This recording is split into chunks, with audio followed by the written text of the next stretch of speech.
Amables televidentes, bienvenidos a Matemágica, programa de sensibilización en matemática e historia de la ciencia, original de San Rafael Televisión.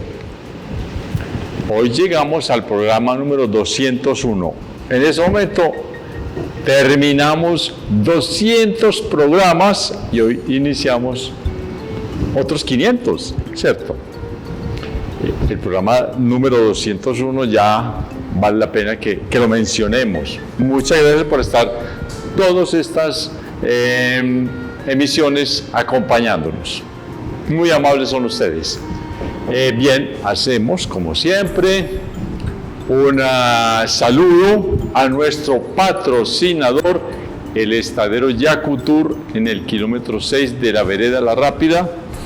La entrada, en este caso por el municipio de San Rafael.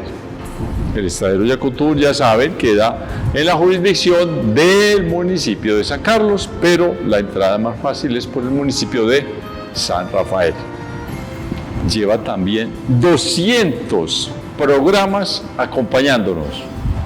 Yacutur, muchas gracias. Nosotros hemos estado leyendo durante los últimos 10 programas una frase escrita por el físico Stephen Hawking. Leeremos la frase enseguida, pero como ya ajustamos las 10, hacemos un pequeño recuento muy somero, muy somero de la vida de Stephen Hawking, ¿cierto? Vamos a escribirlo. Stephen Hawking, que es un científico británico, inglés. Entonces, lo escribimos acá. Stephen, se dice, yo no sé por qué, se escribe Stephen y se lee que Stephen. Vaya uno a saber. No es como el español, ¿cierto? Que en nuestro idioma español se dice que es el más ortográfico que existe. O sea que usted casi siempre como pronuncia, escribe. El inglés no es tan ortográfico como el español. Stephen Hawking. Entonces uno lee Hawking y escribe así.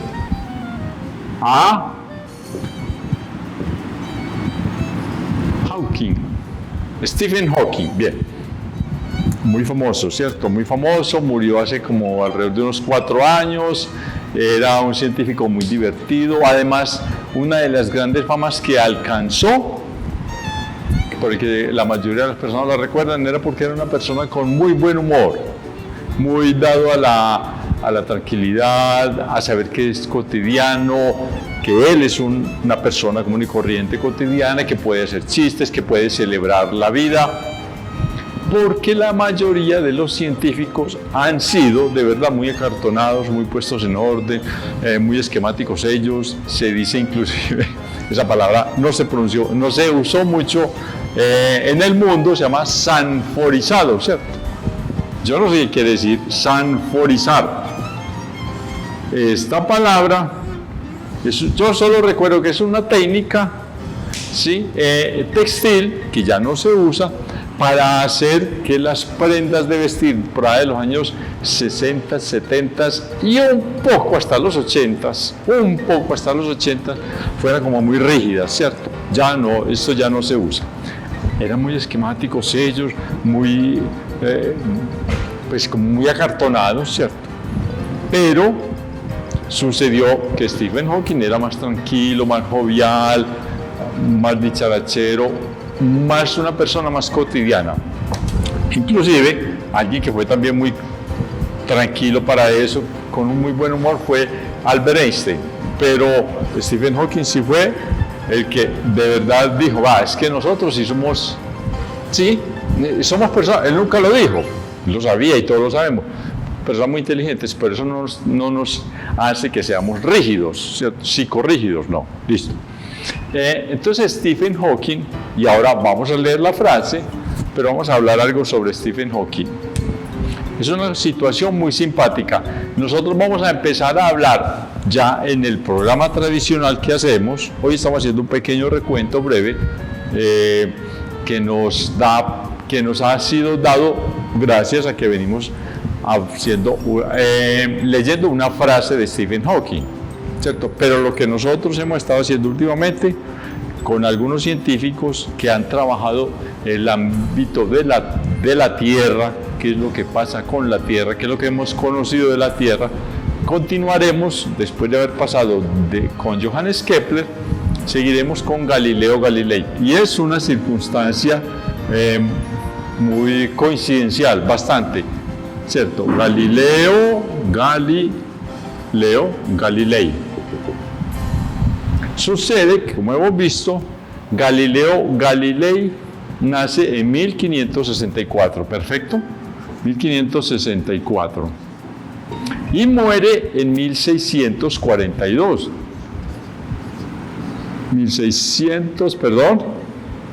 42. Vamos a mejorar esta escritura que me quedó muy feita, 1642. En este año de 1642, que muere Galileo, ¿cierto? Vamos a apuntar la fecha exacta, se la tienen que grabar. 8 de enero, ¿cierto? En enero 8 de 1642 muere Galileo Galilei. Y Stephen Hawking coincidencialmente nace, ¿cierto? El 8 de enero de 1942. Exactamente 300 años. La fecha idéntica, ¿cierto? 8 de enero. Entonces, 8 de enero de 1642 muere Galileo. Y 8 de enero de 1942 nace Stephen Hawking, y eso ha dado para que mucha gente piense que es que, ¿cierto? Que de pronto fue que Galileo Galilei se fue en 1642, estuvo por ahí hablando con Dios, con San Pedro, con todos ellos, ¿está cierto? Además que estuvo rumbeando con San Juan, que San Juan era bastante rumberito, además que tuvo que braviar mucho con San Pedro, porque San Pedro más o menos como alocadito y como medio neurótico, ¿cierto? Entonces la pasó bien en el cielo. Y cualquier día dice, no, yo tengo que volver, es que se me acaban las cosas sin hacer. Hay gente que dice eso. Entonces, que Galileo Galilei se reencarnó en Stephen Hawking. Puede. ¿Por qué no? Puede ser. Pero como que muy difícil para probarlo. Pero bien, vale la pena porque es una coincidencia enorme. Lo que pasa es que si fuera tan así, si fuera real eso, entonces es como, ¿por qué no se da en otras personalidades importantes, cierto? Porque Newton, que es posterior a Galileo, no se reencarnó también en una época parecida. En fin, esas son coincidencias, pero es bueno que los tengamos ahí en cuenta. Perfecto, entonces venimos hablando de Stephen Hawking, que es vamos a escribir acá qué hacía él directamente. 1642, tengan esa fecha, 8 de enero. Nace Galileo, 1942, 8 de enero, nace Stephen Hawking. Stephen Hawking se dedicó, no vamos a hacer demasiada amplia su biografía, pero Stephen Hawking era un físico.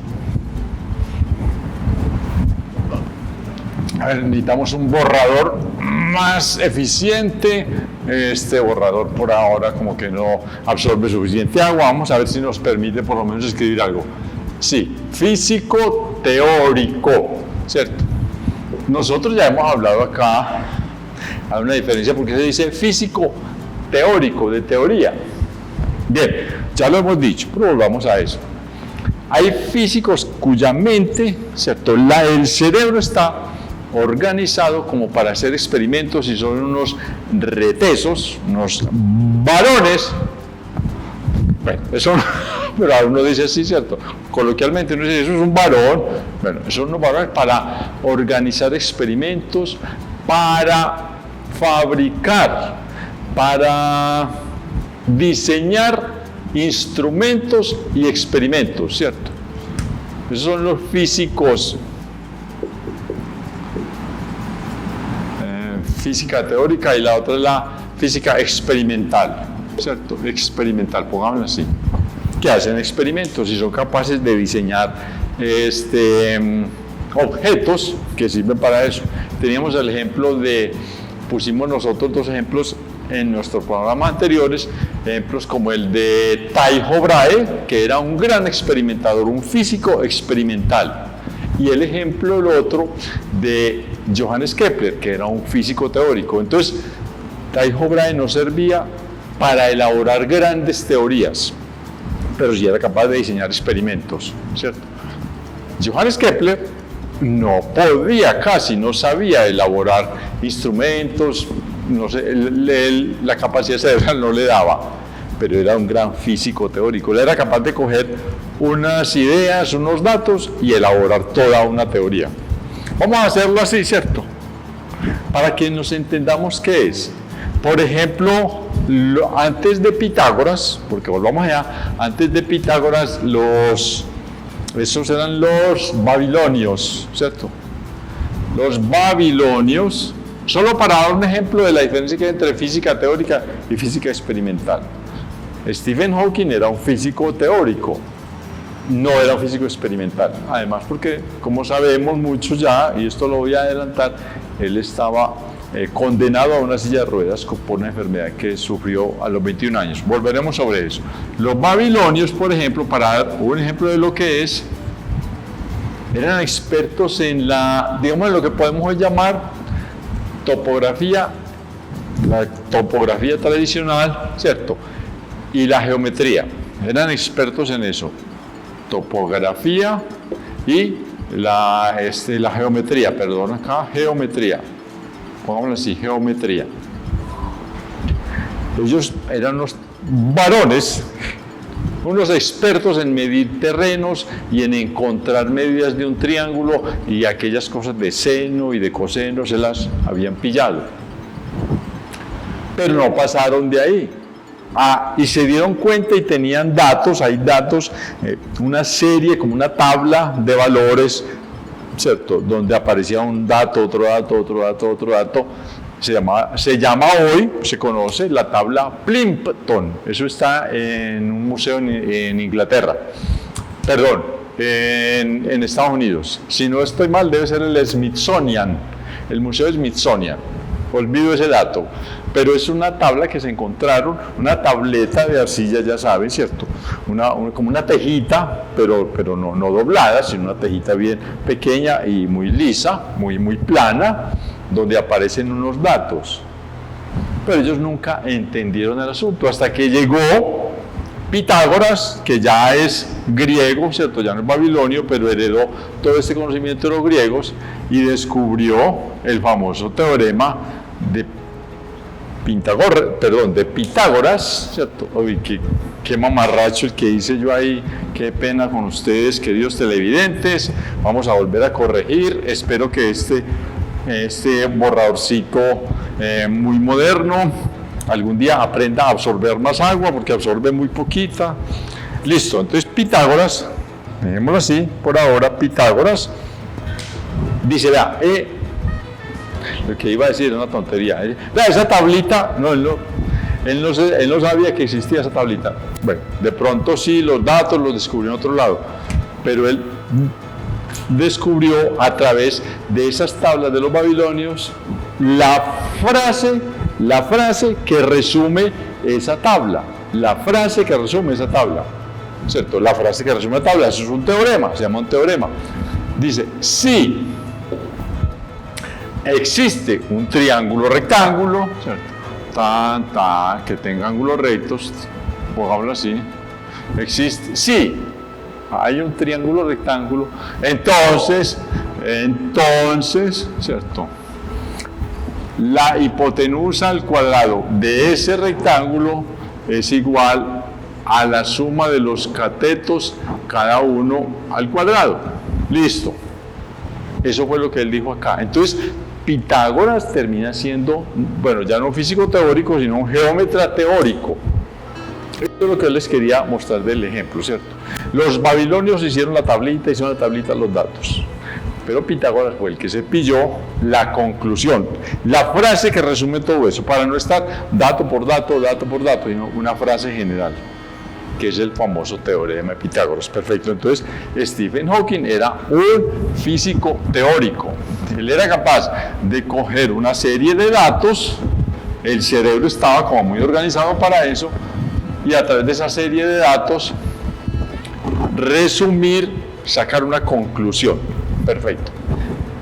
Además de eso, entonces, nuestro querido amigo Stephen Hawking, muy querido él, muy jovial, muy divertido, además era un astrofísico. Listo. Estos son los que estudian los astros, pero no de la manera voluminosa como se ve, sino las cosas particulares que hay en los astros, ¿cierto? Entonces también era cosmólogo. Los cosmólogos se dedican a decir, a entender cómo funciona el universo. Aquí él decía cómo funcionan los astros en particular, en pequeño, ¿cierto? También era cosmólogo, cómo se organizan los astros, tanto en lo pequeño como a nivel macro, en lo grande, ¿cierto? Y entonces también era se dice un divulgador de la ciencia, un escritor también, ¿cierto? Pongámoslo aquí, divulgador científico. Pues él hacía eso, y además pues aquí dijimos que era un físico teórico. Perfecto. Estas 4 cosas, obviamente muy relacionadas, eran su trabajo. Entonces, en esta parte de la astrofísica, fue que él, con otro señor que también británico, llamado, muy famoso, un gran escritor también, yo lo he leído, un gran divulgador de la ciencia, ellos dos hicieron pareja y escribieron sobre astrofísica. Roger Penrose era principalmente, lo dije antes de escribirlo, el amigo de él, el socio, digamos, en la divulgación científica, era Roger Penrose. Esto es una P. Penrose. ¿Sí? Y Roger Penrose y Stephen Hawking descubrieron varios teoremas sobre ciertas particularidades de la materia, ¿cierto? De lo que palpamos. Se dedicaron entre ellos 2 teoremas. Principalmente, bueno, esto tiene un nombre que sí lo voy a decir, pero no nos dice mucho a nosotros. Es sobre las singularidades espaciotemporales. Bueno, quiere decir que hay cosas muy específicas. Singularidad es una cosa que casi no se presenta, ¿cierto? Entonces, los agujeros negros son una singularidad, pero el Sol sería otra singularidad, no tan singular como un agujero negro. El agujero negro es un sol que tiene mucha más masa, tiene mucha más materia, pero muchísima más que el Sol. Listo. Eso sería esas cosas, singularidades espaciotemporales, pero bueno, es eso. Singularidad es un agujero negro. En términos generales, digamos, es un agujero negro. Y ellos descubrieron, ellos dos, se juntaron a trabajar, a conversar, a mirar datos y terminó haciendo varios teoremas sobre, digámoslo así, sobre agujeros negros. Y uno de los más importantes, ¿cierto? Se me olvida. Había una discusión. Los agujeros negros se decía cuando estaba como en la teoría y de pronto algunos telescopios mostraban alguna cosa que no se entendía muy bien, y los que ya sabían algo de física y que se habían leído mucho a Albert Einstein decían: eso puede ser lo que se ve ahí, puede ser lo de Albert Einstein. Pasan algunos años y se descubre que en la teoría de Albert Einstein sí hay posibilidad matemática, o sea, se pueden estudiar, de que existan los agujeros negros. Un agujero negro es una masa muy grande, materia, demasiada cantidad de materia, miles y millones y miles de millones y miles de millones de toneladas de materia. Listo. Y es como tiene tanta materia, entonces la materia por la gravitación se atrae, y se atrae, se atrae, se atrae, se atrae, se atrae, y es tanta la materia que se atrae tanto que se compacta mucho. Entonces ahí queda un agujero negro, ¿cierto? Se llama eso, porque no se alcanza a ver. Y había, ya después de pasados algunos años, había una teoría de que todo lo que entraba en un agujero negro, uno pasa cerca de un agujero negro y el agujero negro se lo absorbe, se lo chupa, allá va y cae. Adentro se va completo, ¿cierto? Y todo lo que cae al agujero negro de allá no vuelve a salir. Ni siquiera la luz, si pasa un rayo de luz por ahí, allá se lo traga.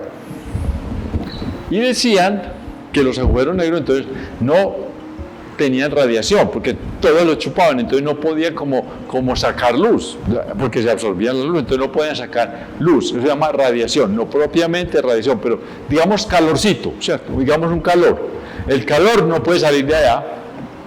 Y Stephen Hawking y Roger Penrose se dieron cuenta de que sí, esa es una de las cosas importantes, de que sí había una radiación, ¿cierto? Vamos a decir una radiación, y la llamaron, obviamente, la llamaron la radiación de Hawking. O sea, algunas situaciones que sí se salen, alguna situación que sí se sale del agujero negro, ¿cierto? Obviamente no es la luz, es una radiación, digamos un calorcito. Ellos se dieron cuenta de que sí, descubrieron que a pesar de que la mayoría de los científicos decían que no, ellos se dieron cuenta de que matemáticamente y por supuesto después físicamente sí había una radiación. Una de las cosas, de las características de la personalidad de Stephen Hawking, maravillosa esa jovialidad que él tenía, era que él cuando descubría, cuando se daba cuenta, cuando intuía que había un fenómeno que él podía estudiar, ¿cierto? Y que había fenómenos que otros científicos en otras partes del mundo o en la misma Inglaterra estaban estudiando, él muy divertidamente armaba apuestas. Te apuesto a que, ¿cierto? Te apuesto a que no sos capaz de sacar ese teorema. Y él apostó varias veces y llegó a perder. Pero era la diversión de él, ¿cierto? Porque era una persona muy jovial, muy humana, ¿cierto? No era un acartonado, allá metido y serioso, no, él se la gozaba, listo. Apostaba contra otros científicos, apostaba que no es capaz, ¿cierto? No, y lo hacía así, casi como los antioqueños, apostaba que no es capaz, hombre, no sos capaz, porque él pensaba que él tenía, con la teoría de Stephen Hawking, pensaba él mismo que la de él sí estaba acertada. Por supuesto que él sabía que podía o no, pero él tenía una intuición de que de pronto sí. Es más, hasta una vez llegó a apostar en contra de sí mismo. Había un teórico que decía una cosa y él estaba diciendo otra cosa y él apostó en contra de él mismo. Hasta allá llegó, solo por el humor, para divertirse. Hizo la apuesta con el otro, digamos, rival y compañero, en fin, lo que fuera. Y él decía, yo que no creo que lo que yo esté diciendo sea verdad. Pero bueno, vamos a apostar en contra mía, apostar que el equivocado soy yo. Hasta allá llegó su jovialidad. Unas veces perdía, otras veces ganaba, por supuesto. Y cumplía, ¿cierto? Pues por supuesto que no apostaba millonadas y millonadas y millonadas, pero sí, cosas simbólicas, pero también valiosas, ¿cierto? Llegó a apostar una suscripción a una revista internacional de ciencia, ¿cierto? Si me ganás, bueno, se me olvida el nombre del científico, es que eso lo leí hace tantos años, con el que él apostó y perdió y le tuvo que pagar una suscripción al otro señor a una revista científica. Y el otro, ¿ya cómo era la apuesta del otro? El otro decía, bueno, Stephen Hawking le dijo, bueno, si yo te gano, ¿cierto? Si vos me ganás, yo te pago una suscripción a la revista tal y tal, una revista científica. Pero si yo te gano, vos me das una suscripción a la revista Playboy. Solo por divertirse. Él, por supuesto, no era una persona morbosa ni nada, pero para divertirse. Eso era él. Listo. Habíamos dicho que entre esas de las condiciones, otro teorema, ¿cierto? Una de las apuestas que él la más reconocida, ¿cierto? De las apuestas más reconocidas es Parecido a lo que dijimos ahora de que los agujeros negros no emiten radiación. La apuesta era otra cosa, que todo lo que va llegando al agujero negro, todo lo que entra, todo lo que el agujero negro se absorbe, el agujero negro lo revuelve tanto, ¿cierto? Lo revuelve, que lo que había ahí cuando pasaba cerquita, por decir algo, pasaba este marcador, el agujero negro se lo absorbía. Ya la información que había de un marcador de tapa azul, con unos letreritos rojos, una cosita alargada, con una tapita, eso ya se perdía, eso ya quedaban allá montones de átomos. La información del marcador quedaba ya tan revuelta que se perdía.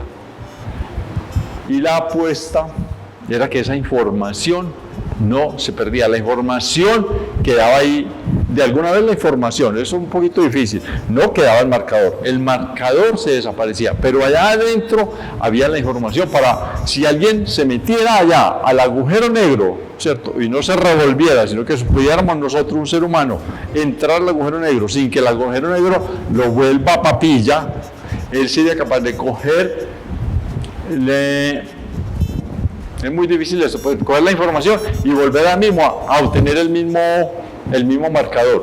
Y se dieron cuenta de que sí. La cosa está matemáticamente, es matemáticamente. Hasta ahora, físicamente no se ha probado, pero matemáticamente la información para volver a obtener este mismo marcador queda ahí dentro del agujero negro, la información. Un poquito difícil eso de entender la información, pero aunque las cosas del marcador, los átomos del marcador se pierdan, la información para obtener otra vez este mismo marcador se puede recuperar de ahí del agujero negro. Y hasta ahí va la situación en matemáticamente sí se puede recuperar el mismo marcador, no la manera de hacer un marcador, no, este mismo marcador que yo tengo aquí, si yo me entrara allá, volvería a obtenerlo, si yo me entrara al agujero negro. Listo. Ahora vamos un poco a la información que tenemos de la situación personal de Stephen Hawking que vale la pena. Entonces Stephen Hawking a los 21 años, era un joven, ya estaba en la universidad. Él estudió en la Universidad de Cambridge. 21 años, ya estaba a punto de casarse, 21 años. Ya se iba a casar. Y le dio alguna situación, bueno, no sé qué, yo sí lo sabía, pero lo olvidé. Es que hay tantas cosas que uno lee que entre todas se le olvida. A él le dio se desmayó, ¿cierto? O le dio mucho dolor y se fueron a poner el médico. Y cuando el médico hizo todo, le diagnosticaron que él tenía ELA, ¿cierto? Esclerosis. Esclerosis es como que una cosa que se endurece, esclerótico, es alguna cosa muy dura. Esclerosis lateral, ahora yo no sé por qué lateral es como de un lado, pero yo no sé por qué, no he averiguado. No es porque, es que de verdad no tengo tiempo, no sé, que hay tantas cosas que hacer. Lateral amiotrófica. Amiotrófico es algo así relacionado con los músculos, ¿cierto? Mío es músculo. Como que se le quita el músculo. Eso es lo que él sufría. Puede ser algo así como que se le quita el músculo porque se le endurece. Yo no sé por qué lateral. Eso es. Pero es una enfermedad en la cual uno se va como secando, ¿cierto? Se va secando los músculos y se van secando y obviamente van perdiendo movilidad. Esta enfermedad es más o menos común. Las personas que sufren de eso lo empiezan a sufrir desde muy jovencitos. Eso es rapidito que se le descubre. Generalmente en la primera juventud, en la pubertad, se descubre esto. Es cuando, a los que no nos ha atacado a los 50 años ya no nos va a atacar eso. Lo más posible es que no nos ataque. Entonces no nos vamos a morir de eso, muchachos. Pero nos vamos a morir. Qué bobada, la misma bobada, morirse de cualquier cosa, hombre. O uno morirse, por ejemplo, de fiebre amarilla, que es un color bien bonito, qué bacanería. Yo cuando me muera, yo quisiera morirme de una gripa para no morirme de algo peligroso, pero qué pereza uno morirse de todas maneras, hombre. No hay quien se inventó que había que morirse. En fin. le da eso y en ese momentico hacemos una pausa para que continuemos en unos contados segundos con la historia de Stephen Hawking, a raíz de la frase que vamos a recordar más adelantico. Hemos estado leyendo, porque yo no me la grabé, en los últimos 10 programas, ¿vale? Nos vemos enseguida.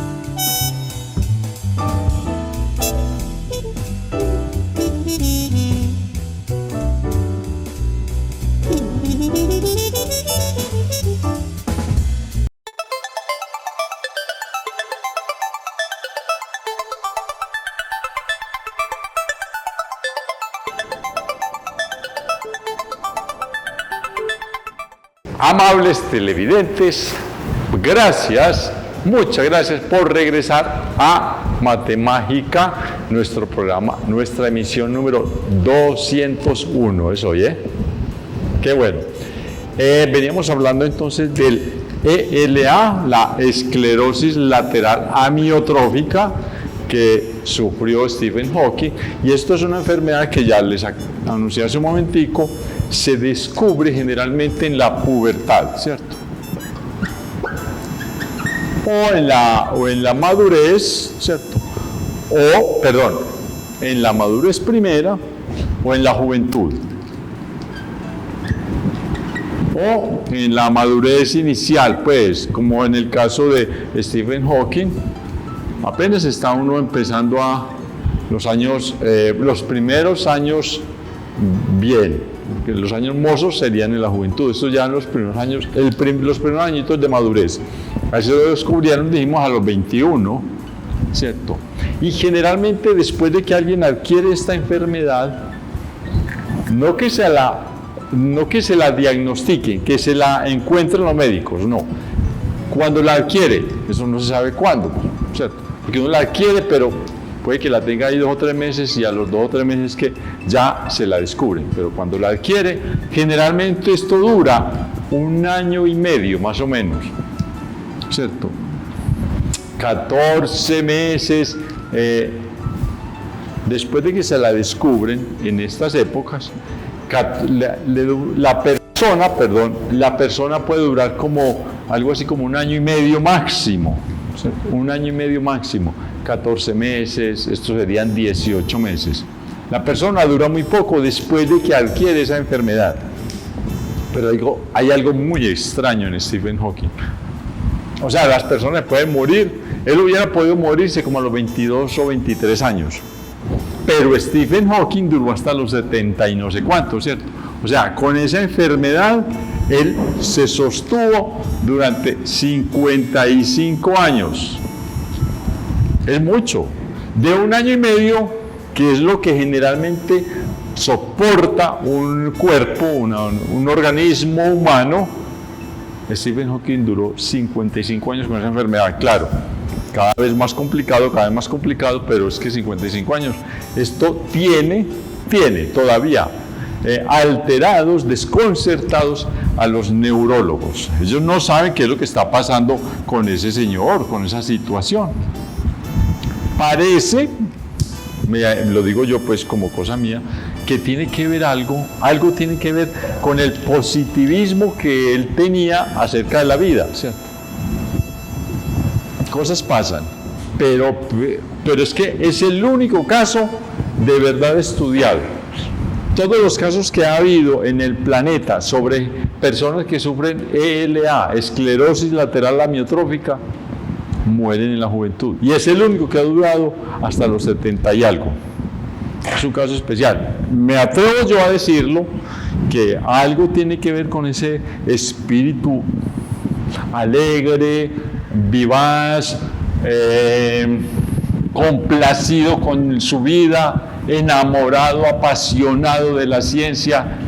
Digo yo eso, ¿cierto? No puedo garantizarlo, pero se me ocurre a mí.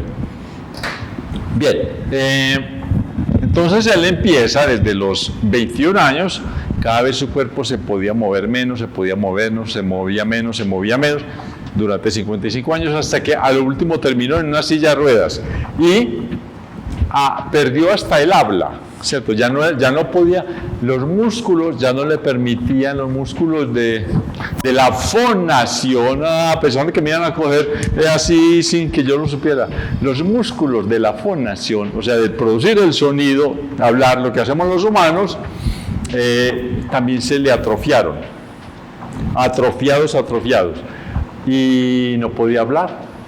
Entonces, le inventaron, hubo científicos, varios científicos de varias especializaciones, de varias especialidades, tratando de organizar una computadora que convirtiera ciertos movimientos de él, ¿cierto? Sobre todo, porque ya lo último lo que podía mover cuando perdió la voz era el ojo sí lo podía.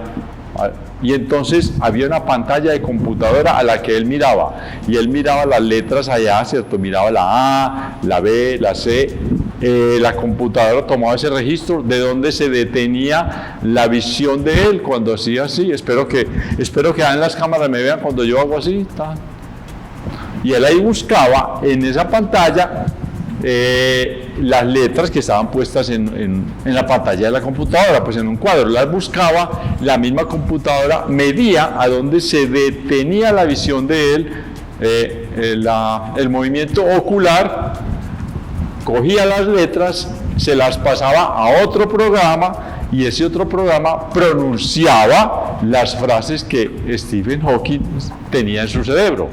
Y así se comunicó él durante muchos años hasta que se murió. Perfecto. Es una historia bonita de superación, de vamos hasta la última. A mí no me cogen, pues, ¿cierto? Hay que vivir.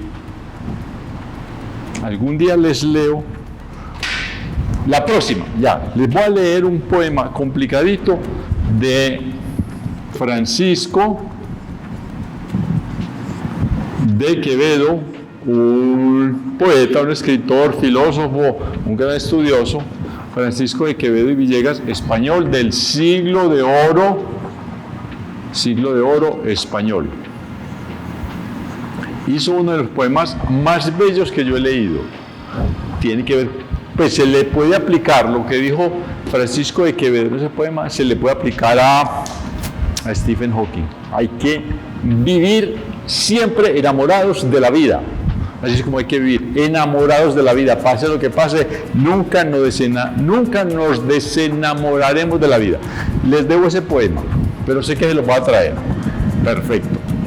No muy rápido porque pues nuestro afán no es la poesía aquí en este programa, pero vale la pena para que lo comparemos con lo que yo le estoy diciendo, hagamos alguna analogía con la vida de Stephen Hawking. Perfecto, entonces Stephen Hawking ya dimos muestras de lo que hizo como físico teórico, como astrofísico, como cosmólogo. Como cosmólogo no hemos dicho, vamos a decirlo. Entonces él como cosmólogo a la vez que como divulgador científico, ¿cierto? Pongámosles que así, divulgador científico, compaginemos estas dos cosas. Esto es lo técnico y esto es lo que él publicaba. Llegó a publicar 3 libros y muchos artículos, pero para divulgar la ciencia, para que la gente del común como nosotros, que no somos grandes científicos, pero que degustamos las cosas de la cosmología, entonces él como divulgador científico escribió 3 libros. Vamos a tratar de ver cuál es esta. Vamos a ver si me acuerdo, muchachos, vamos a ver si me acuerdo. La primera, breve historia del tiempo. Breve historia, vamos a escribirlo así un poco resumido. Historia del tiempo. ¿Cierto? Esta fue en 1900. Voy a tener que pastelear, muchachos. 1988, yo sí lo leí. En esa época yo existía, muchachos, en 1988. Sí, es un tipo muy joven. Yo me lo leí, les juro que me lo leí. Breve historia del tiempo. Y este tiene un subtítulo. Dice, de los agujeros negros, perdón, del Big Bang. Lo leí pero se me olvidó. Del Big Bang. Esto del Big Bang es cierto. Como se decía, ya no se dice así, ya lo último esto lo están revaluando. Inclusive hace 2 años cuando empezamos el programa aquí, se hablaba, yo que estaba muy atrasado, hablaba del Big Bang. Pero ya la gente que estaba estudiando ya dice, esto no es. El Big Bang ya no cuadra. Esa teoría del Big Bang esa hipótesis del Big Bang se está desbaratando, ¿cierto? Pero en esa época de 1988, Stephen Hawking, todavía se decía eso, se pensaba que sí, y entonces él dijo, vea, el subtítulo ese era el título principal de ese libro escrito en 1988. El subtítulo es del Big Bang a los agujeros negros. Listo, ese era el subtítulo. Breve historia del tiempo, del Big Bang a los agujeros negros. Listo. Yo me lo leí, complicadito, ¿cierto? No hay nada de física ahí. Todo es una conversación fácil de entender de cómo pudo haber sido la evolución del universo. Esto es lo que él trató en esos 3 libros de divulgación científica. La evolución del universo. Ahí discutía sobre esa situación, o discurría, más que discutía, discurría. Él pensaba, vea, hasta ahora los científicos, la ciencia, la física, la astrofísica y la cosmología han descubierto que, y entonces ahí se leyó en el libro y se da cuenta que ha descubierto la física hasta la época de él. Todo eso se llama cosmología, que se supone que es una ciencia, aunque no es tan fácil meterla como ciencia, pero toda la ciencia que hace el hombre cabe ahí. Matemática, física, biología, zoología, ecología, ¿cierto? Astrofísica, cabe en la cosmología, que se considera una ciencia, pero hay que ser una persona muy instruida para lograr ser un buen cosmólogo. Perfecto. El otro libro se llama El universo, voy a escribirlo así también, este sí es mejor escribirlo así, cáscara de nuez.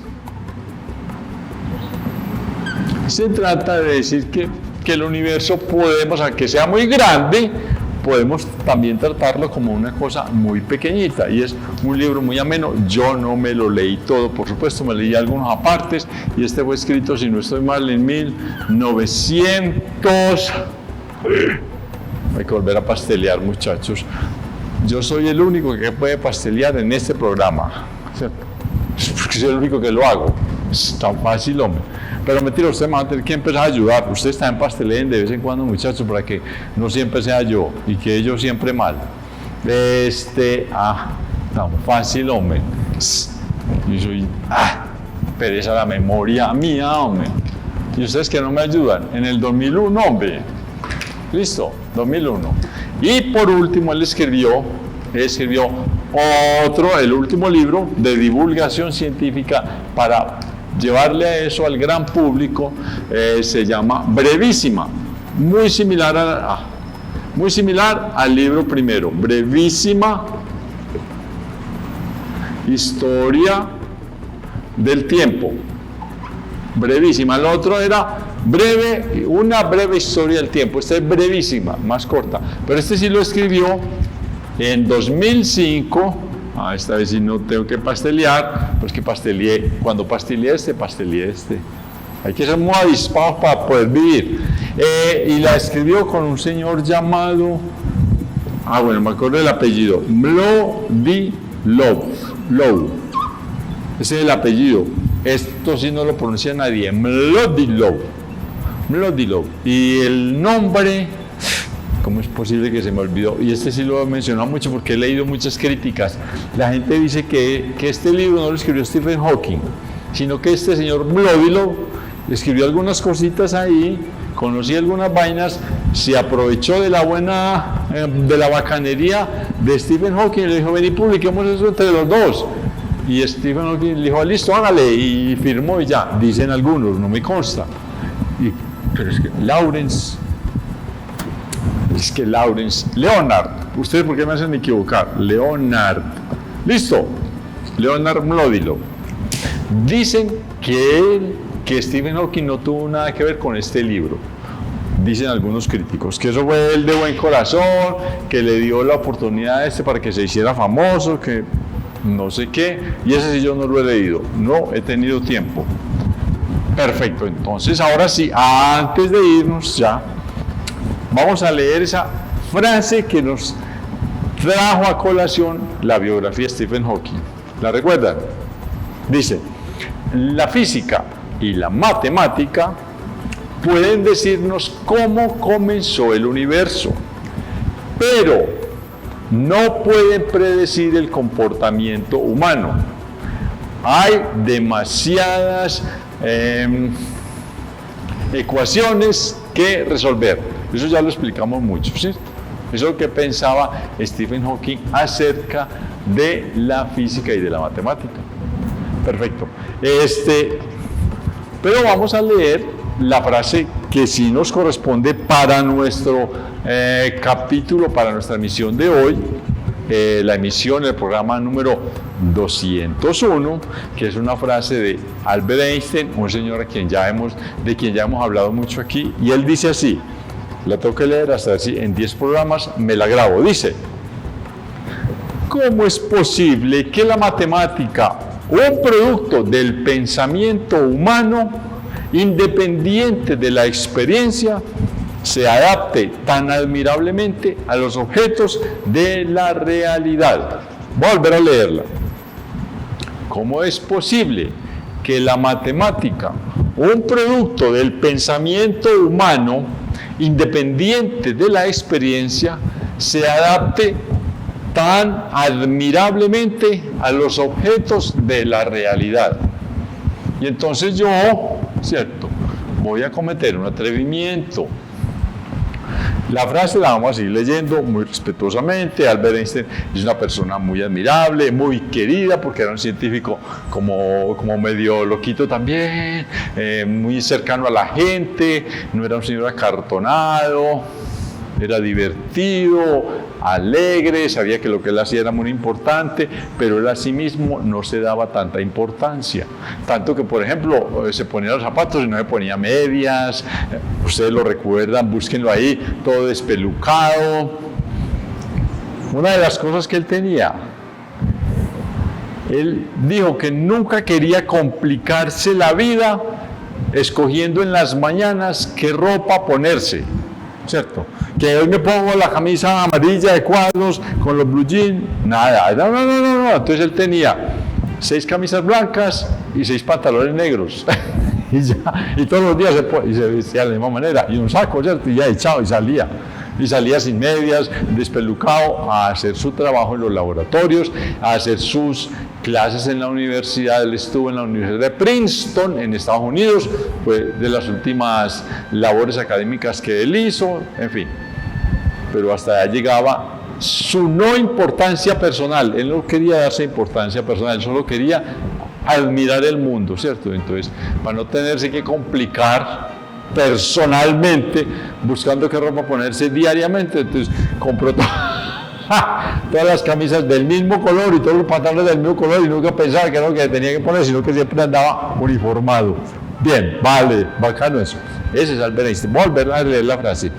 ¿Cómo es posible que la matemática, un producto del pensamiento humano, independiente de la experiencia, se adapte tan admirablemente a los objetos de la realidad? Y yo pienso que hay bueno, yo tengo un desacuerdo con el señor Albert Einstein ahí, no es por dármelas, no, pero yo pienso que la matemática no es, porque lo he dicho aquí muchas veces, ¿cierto? Entonces no es que se me ocurrió cuando leí la frase, yo aquí lo he dicho muchas veces, la matemática empieza aquí, en el mundo que estamos. Él dice que no, pero es que él parte como de que la matemática ya esté elaborada. Pero para poder que la matemática esté elaborada, desde donde él parte esta idea, ya la matemática hay que empezar a hacerla desde la cotidianidad. Entonces ahí diferimos él y yo, ¿cierto? Es más, la matemática no es que se adapte y que sea un producto del intelecto humano. No es un producto, eso no lo produjo, la matemática no la produce el intelecto humano. Hay gente, hay científicos, hay matemáticos, hay teóricos, escuelas filosóficas de la filosofía de la matemática que dicen que el ser humano se inventa la matemática.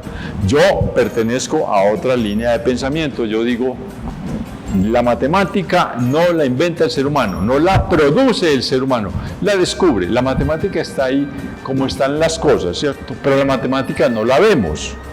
Pero si vemos las relaciones y al estudiarlas y al observar el mundo, nos damos cuenta de que está regida por una cosa que se llama matemática. Entonces, ahí es donde él y yo diferimos. Y yo digo, querido Albert Einstein, usted que es tan lindo, todo aquello, venga. Y él no me hace caso porque él ya vive en otro mundo. Bueno, perfecto, queridos televidentes, gracias por acompañarnos hoy en el programa 201 en Matemágica. Nos veremos.